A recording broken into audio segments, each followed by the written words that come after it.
Ladies and gentlemen, allow me to welcome to the podium the Chairman of the Board of Directors of the National Training Agency, Professor Copeland. Honorable Christine Kangaloo, Minister in the Ministry of Science, Technology and Tertiary Education, Ms. Margaret Richardson, who is Permanent Secretary in the MSTTE, Dr. Elton Bob, Deputy PS in the MSTTE. I almost called my own name here. Dr. Hassan Ndayi, who is Senior Specialist of the ILO, and Mr. Joe Mulder, who is International Project Manager of the Alberta Advanced Education Apprenticeship and Industry Training Program. Friends, regional presenters, directors and staff of the NTA, employers, training providers, trade unions, distinguished ladies and gentlemen, above all, citizens of Trinidad and Tobago.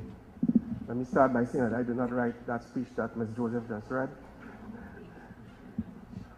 So I'll just plow straight into what I have to say, given the time. On behalf of the NTA, I wish to warmly welcome you to the 2008 CVQ Forum here at the QPCC Banquet Hall. The NTA has been mandated by the government of Trinidad and Tobago to coordinate and to facilitate the development of a skilled, competent, and innovative workforce that is so crucial to Trinidad and Tobago achieving developed nation status by the year 2020. The NTA-TT is just one node in a global network of NTAs. The genesis of the global NTA network coincides with the development of the concept of vocational qualifications, or VQs, as a mechanism for certifying work-based competence as defined by industry-drafted occupational standards. VQs are output-driven qualifications. That is, qualifications that are defined by very clear statements of how tasks are to be executed in the workplace, as opposed to the traditional academic qualifications, which, even when targeting a very specific discipline, focus more on knowledge and intellectual capability. Caribbean NVQ models were derived from the UK NVQ system, which was established in 1986.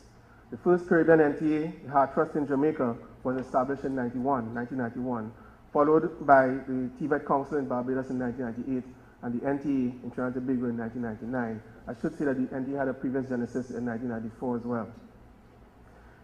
All of these NTAs immediately engaged in the process of designing occupational standards and the corresponding NVQs for their respective countries.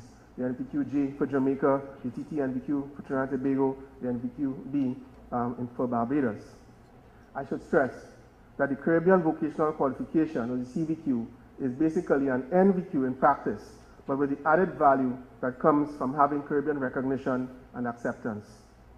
The nucleus of the CVQ was seeded in October 2002 when the Council for Human and Social Development, or COSOD, endorsed over 100 occupational standards already developed in the sub-region as regional standards for use in training and credentialing workers.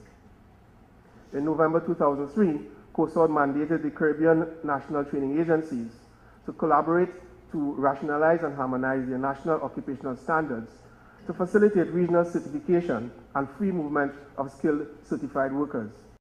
The Caribbean Association of National Training Agencies, or CANTA, was immediately established to institute a system of governance of the regional training system.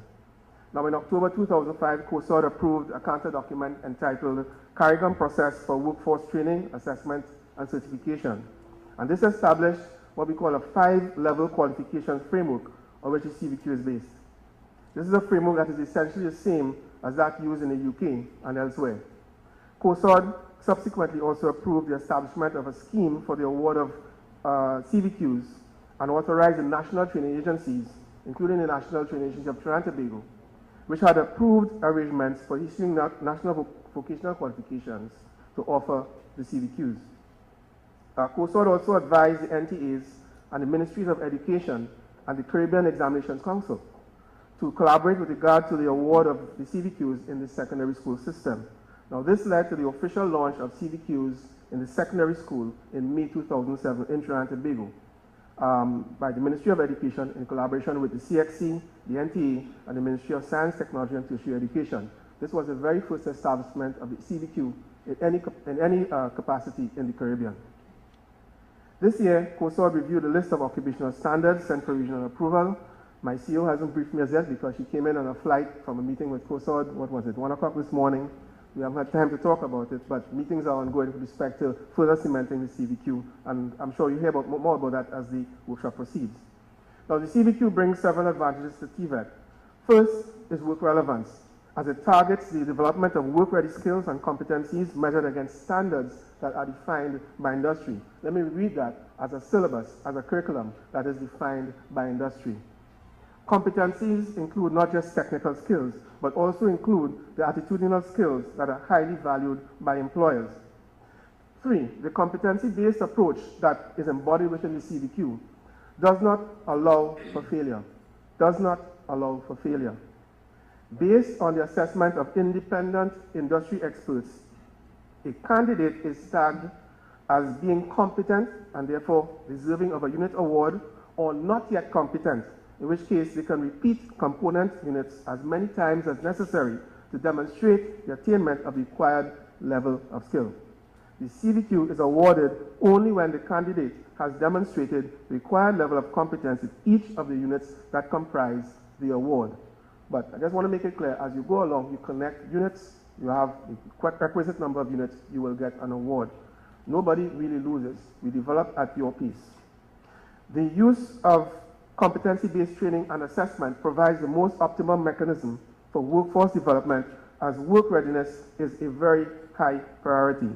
Use of competency-based training and competency-based assessment, along with the appropriate pedagogy in CVQ delivery, provides different pathways to achieve the same qualification, whether through the traditional modalities of formal training in an institution, specialized formal training, for example, for the differently abled, through community-based programs geared towards social development, in enterprises through workplace apprenticeships,